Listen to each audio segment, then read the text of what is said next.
So welcome back to the Weekly Dog Sportsman Podcast Show. It's your boy M.Scott the Man Russian. He's Solid the Man Taylor Street. And this segment of the show right here, this is a real special segment. It's called a bet slip.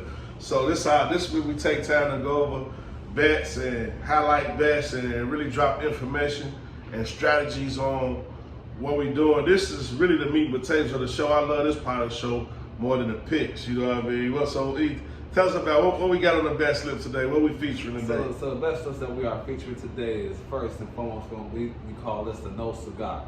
No cigar. The no cigars, meaning that if you have more than 4 bets as far as a parlay and one loses, we call it the no cigar.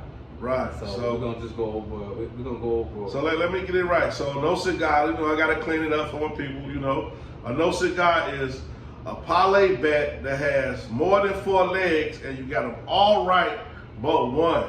I know y'all can relate. Any sports bettor that's been gambling on FanDuel or DraftKings or MGM, I know y'all can relate to this. So we gonna drop like a no cigar. E had a no cigar. E, let's go over your no cigar bet. Let's talk about last week. What happened on your bet last week, E? And just because I'm smiling doesn't mean that I'm happy about this situation, but I'm just going over this because this was an unfortunate no cigar. So it was a 6-legger, a 6 performance parlay, and I had something excellent going on. So I'm gonna give you what I had, and I'm sure you guys probably had this in your ticket too. But I had a one bomber that just killed me. Why we call it no cigar. So I had Tyreek Hill. Tyreek Hill had over 93.5 yards. That's what he needed to get. He had 157 yards. So he went well above what they was expecting him to get. And then I had Raheem Mostert. His over was 60.5. He shattered that with 82 yards. He went 22 yards over. And then after that, I got Justin Jefferson. That was tough. I thought that was a tough one. But his was 101.5 yards for the over. He ended up reaching 149 yards. After that, I had Stephon Diggs. His over was 73.5 yards for the game. He reached 111 yards. After that, I had Amon St. Brown. His goal was to get 68.5 yards. He shattered that with 102 yards. So as you can see, I was shuddering the situation. I was doing my thing, excited, and then here's where my no cigar hit. I had Taysom Hill for 34.5 yards, and he got me 12 yards. Man, I know it blew you, bro. I know it blew you. To get all those right, all those receivers shattered, and then to put Taysom Hill, and it's always that last leg of your parlay. That last leg is so important, and it was Taysom Hill, and it was no good. How did you feel? Well, what made you put Taysom Hill there? Well, first off, I had my 6 now. The reason why, maybe put Taysom Hill in there because the previous game he rushed for 7.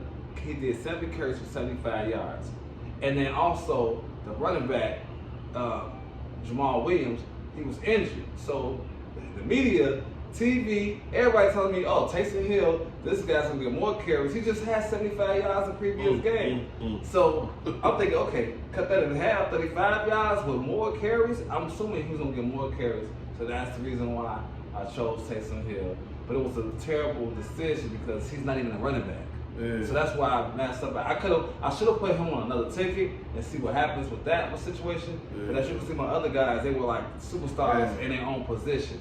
And I had all superstars and one guy that he's like kind of like a utility guy, right. And put him in there. And that was my last. I was looking for one more thing, and that was the wrong thing. It just bit me. Yeah. So I feel that's one of the rules, about that. And that's a rule. One of the rules in the playbook. We try to put stars with stars. Try to put B-list guys with B-list guys, yes, and all that. But when I look at your ticket, bro, it's a great ticket. The main thing that stepped out to me, because I be odds chasing. So we're gonna get to the odds chasing ticket right after this. Yes, sir. But in this no cigar, I looked at all your receivers you had. Man, you had mostly all receivers. All the guys. You know what I'm saying? All the guys, all receivers, and they all shattered it. Like, man, all your receivers went for over 100 yards. So even if you would have just took that ticket right there and condensed it down to just receivers over 100 yards, you know what I mean? It would have been a solid play. But everything is 2020 in hindsight. Everything is 2020 in hindsight. I was doing the right thing.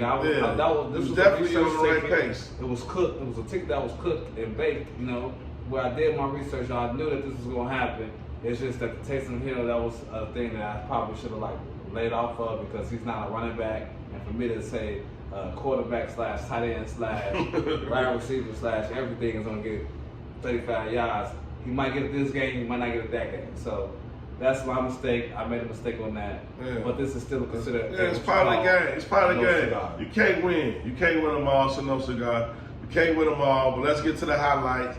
The odd chaser. So, Macko, what is odd chaser? Odd chaser is when you do what I did. You know, when I hit a 4-teamer, so I had a 4-teamer. The 4-teamer was Kirk Cousins over 350 yards.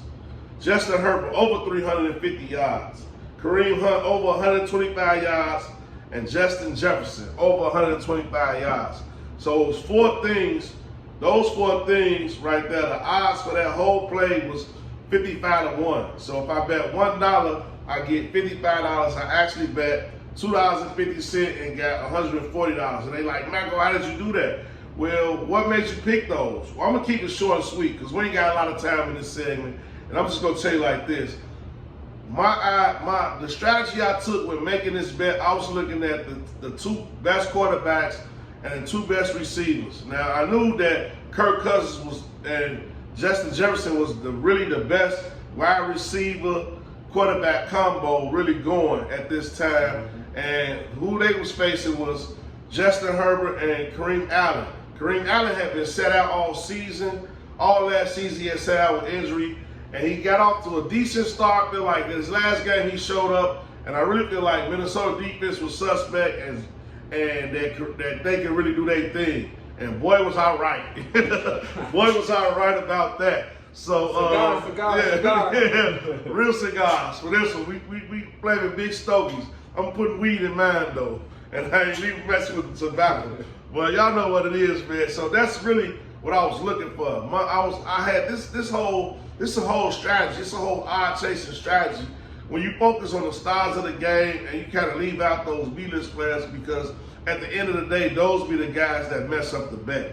So, you know, I knew that I had a great quarterback. He been getting a bunch of yards. I had great wide receivers. They been getting a bunch of yards. And I just put those together, and I just let the dice fall where they may, and they fell in my direction. You know what I mean? It was a lot of luck. It's always a lot of luck. I lose a lot of bets when I'm betting like that, but I'm betting a value that's so low that when I really do hit one, you know what I mean? It's a good hit, and it gives me ammunition to make an even better bet that I can really concentrate on when I want to single it up. So this is the bet slip.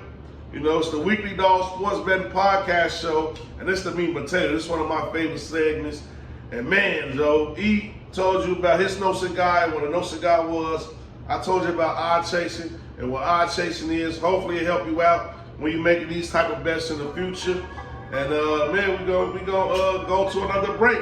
You know, you got anything to say, E, the mayor, Charlene? Hey, all I can say is that, hey, congratulations on your, because I want to piggyback on what he was talking about, but congratulations, man, on this. It's a four-legger, and he put together plus 350s together. Well, he had 2 plus 350s and 2 plus 125s. That's what made it happen on the 4-legger. Oh, no. It was incredible. That was incredible what he did. Thanks, brother. And then also, appreciate it. You think about it, Kirk Cousins and Justin Herbert, they used to throwing like over 350 yards. So it don't take much to win a lot of money off of little money. $2.50 get you $130 what? $140? You can't beat that. Yeah. Odd chase. You know, and we going on break. It's the Weekly Dog Sports Man Podcast Show. We get into it this week, y'all.